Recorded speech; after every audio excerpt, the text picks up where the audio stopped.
Before starting the story, please like and subscribe the channel. I am just an old lad that is trying hard to get by. Okay, let's dive into the story. Please watch till the end because these are very rare stories. Having spent the better part of my life at sea, I considered myself a seasoned sailor, unafraid of the dark, the deep, or the unknown. That changed one fateful night. I was the captain of a small fishing vessel, the Argo. My crew consisted of 4 men who, like me, were accustomed to the rhythms of the sea. We were a few weeks into our journey, navigating waters far from any familiar shore. The air was crisp, the sky clear, and the stars reflected off the calm surface of the ocean, creating a mesmerizing dance of light. We had just finished a successful day, our nets brimming with the bounty of the sea. As night fell, we gathered in the galley for a modest meal. The camaraderie among us was comforting, a stark contrast to the vast and solitary ocean outside. Little did we know, our peace was about to be shattered. It began with a subtle change in the atmosphere. The air grew thick, almost oppressive. The stars, once bright and numerous, seemed to vanish, one by one, swallowed by an encroaching darkness.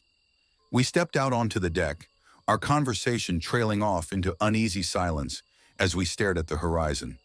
"Feels like a storm's brewing," muttered Jack, the oldest of the crew, his eyes scanning the sky. A fog, denser than any I had ever seen, rolled in. It moved with an unnatural speed, enveloping our vessel in a matter of minutes. Visibility dropped to almost nothing, the once familiar surroundings now hidden behind a curtain of gray. The only sound was the creaking of the ship and the gentle lapping of waves against the hull. "Everyone, stay sharp," I called out, trying to keep my voice steady. As the night wore on, an eerie feeling settled over us. I could see it in the eyes of my crew. They felt it too. It was as if the ocean itself was holding its breath, waiting for something to happen. And then we heard it. A low, rumbling sound, like distant thunder, echoed through the fog. It was unlike anything we had ever heard before. The sound seemed to come from all directions, growing louder and more menacing with each passing second. My heart pounded in my chest, and I could see the fear mirrored in the faces of my men. "Captain, what is that?" whispered Tom, his voice trembling. "I don't know," I replied, my own fear barely concealed. "But we need to stay alert." We stood there, straining our ears and eyes, trying to pierce the thick fog. The sound grew louder, more distinct. It was no longer a rumble, but a series of deep, guttural noises, like the growl of some monstrous creature. And then, the water around us began to churn. The once calm surface of the ocean erupted into chaos. Waves crashed against the sides of the ship, tossing us about like a toy. The fog swirled and shifted, and through it, we caught glimpses of something massive moving beneath the water. Panic set in. We scrambled to secure the ship, but it was as if the ocean itself was conspiring against us. The waves grew taller, more violent, and the growling sounds grew closer, more distinct. It was then that we saw it. A massive tentacle, dark and slick, rose from the water, towering over the deck. It was followed by another and another, each one as thick as a tree trunk. They moved with a terrifying grace, coiling and uncoiling with a purpose that was both mesmerizing and horrifying. The creature, whatever it was, had us in its grip.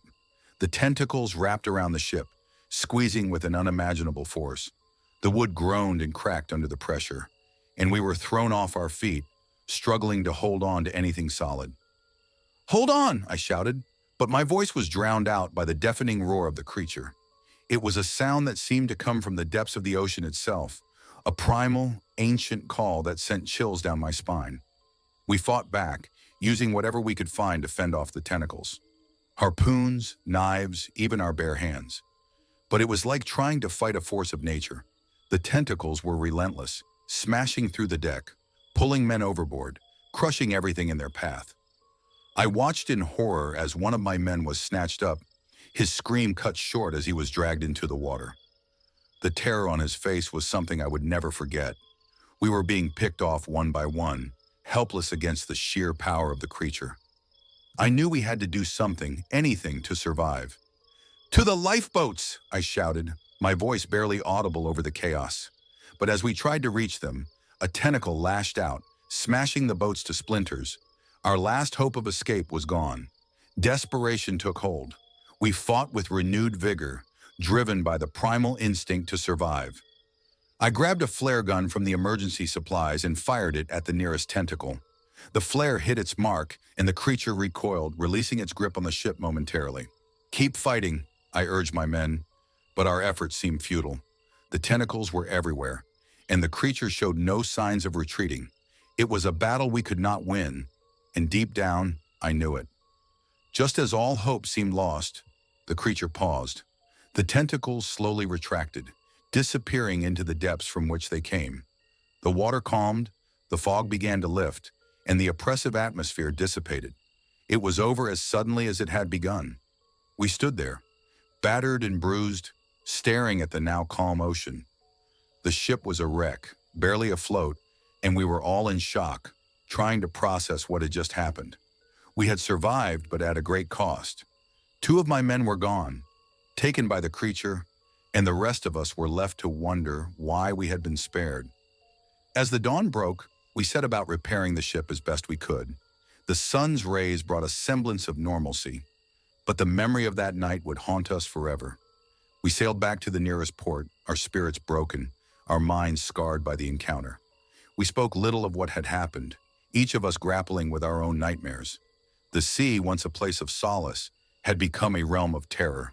The creature we encountered was a reminder of the mysteries and dangers that lurked in the depths, waiting to claim the unwary. Years have passed since that night, but I still find myself waking in the middle of the night, the sound of that monstrous roar echoing in my ears. I never returned to the sea, the fear too great, the memories too vivid. The ocean had revealed its darkest secret to me, and I would never forget the encounter with the Kraken. Okay, here is the another story. The sea had always been my sanctuary, a place where I could lose myself in the vastness of the horizon and find peace in the rhythmic crashing of the waves. My name is Eric, and as a marine biologist, the ocean was both my office and my playground. But on one particular expedition, my world was turned upside down. It started like any other research trip. Our team set out on the Odyssey, a research vessel equipped with the latest technology for studying marine life. We were weeks into our journey, charting the underwater ecosystems off the coast of a remote island. The days were long and arduous, but the discoveries we made were worth every effort.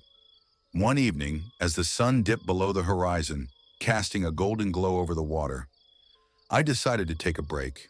The ocean was calm, a gentle breeze ruffling the surface.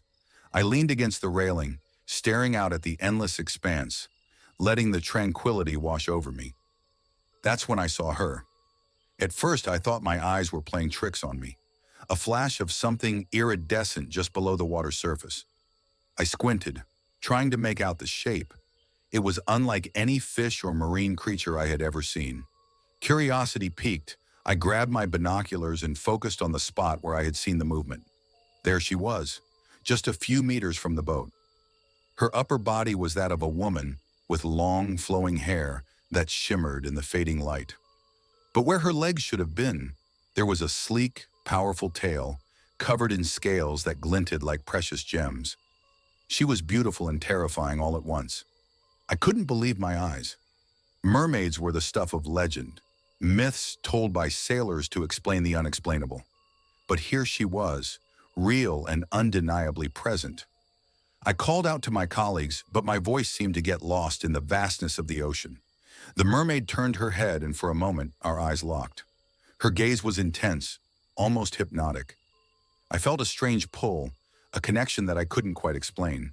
She swam closer, her movements graceful and fluid, like poetry in motion. Without thinking, I climbed over the railing and lowered myself into the water.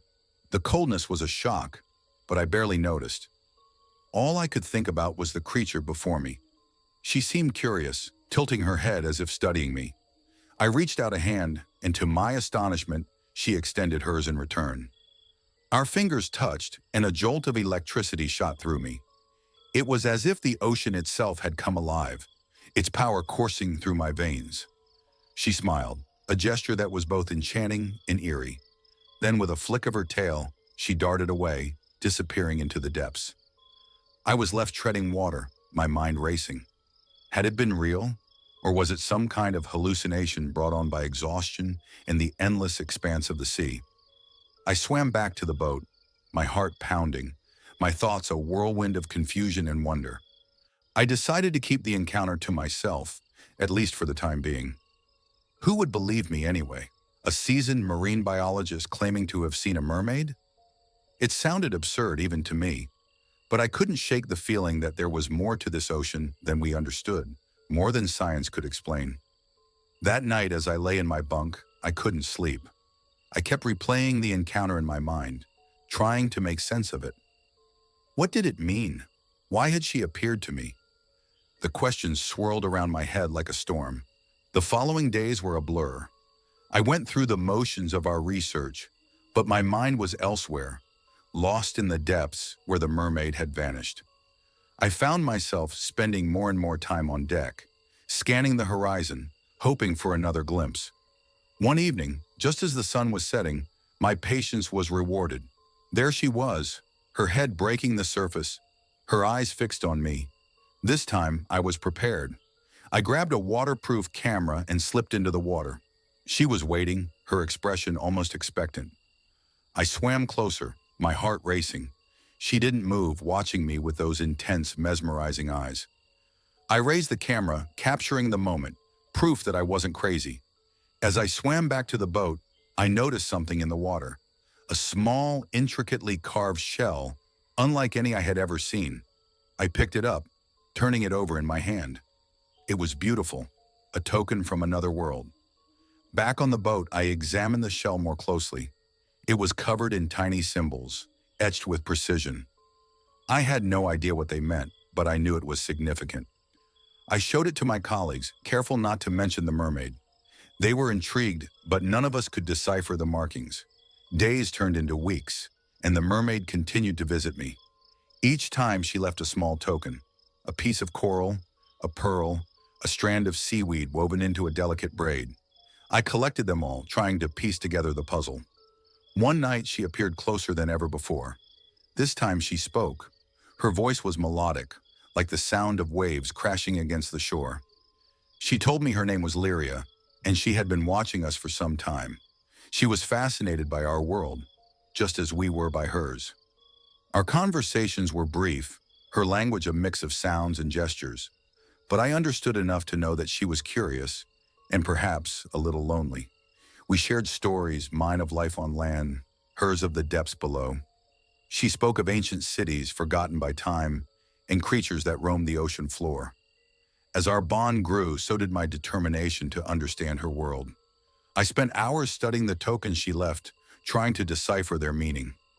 I consulted experts, but no one could make sense of the symbols. It was as if they were written in a language long forgotten. One day, Lyria didn't appear. I waited for hours, but there was no sign of her. The days turned into weeks, and still, she didn't return. I was devastated, fearing the worst. Had something happened to her? Or had she simply moved on, leaving me with more questions than answers? I decided to dive deeper, literally and figuratively. I gathered a team and planned an expedition to explore the underwater realms Lyria had described. Equipped with advanced diving gear, we descended into the depths, guided by her stories and the symbols on the tokens. The underwater landscape was breathtaking, a world of vibrant colors and strange, otherworldly creatures. We discovered ruins, remnants of a civilization that defied explanation. The symbols matched those on the tokens, confirming that we were on the right path. As we ventured further, we came across a massive, hidden cavern. Inside, we found a mural depicting mermaids and humans coexisting in harmony. It was a revelation, a glimpse into a world we had long forgotten. But the biggest surprise awaited us deeper within the cavern. A chamber filled with artifacts and treasures, and at the center, a pedestal with a single, glowing shell. It pulsed with a soft, ethereal light, beckoning us closer. I reached out, my hand trembling, and touched the shell. In that moment, a flood of images and sensations washed over me. I saw Lyria, her eyes filled with sadness and hope. She had left the tokens as a trail, leading us to this place, to uncover the truth. The shell contained a message, a plea for understanding and cooperation. The mermaids wanted to share their knowledge, to bridge the gap between our worlds. But they needed us to listen, to open our minds and hearts. I knew then that my encounter with Lyria was just the beginning. The ocean held many secrets, and it was up to us to uncover them, to forge a new path forward. The mermaids were real, and they were reaching out, hoping for a connection. As we ascended to the surface, I felt a sense of purpose and responsibility. Lyria had given me a gift, a glimpse into a world of wonder and mystery. It was a journey that would change my life forever, and I was ready to embrace it. The sea was no longer just a place of work or solace. It was a realm of infinite possibilities, a bridge between worlds, and I was determined to explore every inch of it, to uncover the secrets that lay beneath the waves.